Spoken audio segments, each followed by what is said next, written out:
এখানে একটা দেশি গরু কিনছি।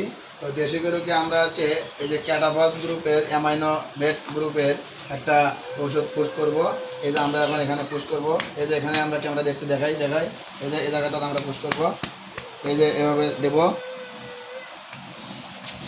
এই যে এখানে আমরা দিচ্ছি। এই যে আমরা দিচ্ছি ক্যাটাফস গ্রুপের ঔষধের আজ বিবরণ আমরা এখানে দেব। আপনারা বন্ধুরা ধৈর্য সহকারে সবাই একটু শুনবেন যারা এই ক্যাটাফস ব্যবহার করেন। ক্যাটাফস ভেটেরিনারি ইনজেকশন মূলত গবাদি পশু, ছাগল, ঘোড়া, হাঁস, মুরগি বিপাকীয় ক্রিয়া স্বাভাবিক রাখা, শারীরিক দুর্বলতা কাটানো, পুষ্টির ঘাটতি পূরণে ব্যবহৃত হয়। এটি একটি অর্গানিক ফসফরাস ও ভিটামিন B12 সমৃদ্ধ একটি ঔষধ। ইনজেকশনটির প্রধান কাজগুলো আমরা এখন আলোচনা করব। আপনারা সঙ্গে থেকে সব কিছু শুনে ইনজেকশনটি প্রয়োগ করবেন।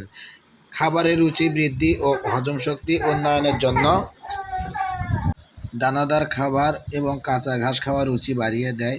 প্রজনন ক্ষমতা বৃদ্ধি, অর্থাৎ যে গাভীগুলি প্রজননে আসতেছে না, হিট আসতেছে না, তাদের জন্য ক্যাটাফস গ্রুপের ইনজেকশন দিতে হবে।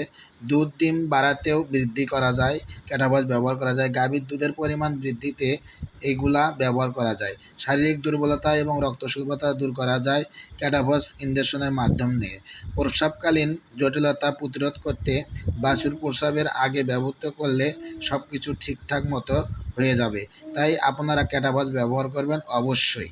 ক্যাটাফস ব্যবহারের সাধারণত রুলস: এটি সাধারণত চামড়ার নিচে, মাংসে এবং শিরায় প্রয়োগ করা যায়। বয়স, ওজনের উপর ভিত্তি করে ক্যাটাফস ব্যবহার করতে হবে। পার্শ্ব প্রতিক্রিয়া এড়াতে সঠিক মাত্রায় অবশ্যই আপনারা একজন ডাক্তারের পরামর্শ নিয়ে এটি ব্যবহার করবেন, তাতে কোনো সমস্যা নেই।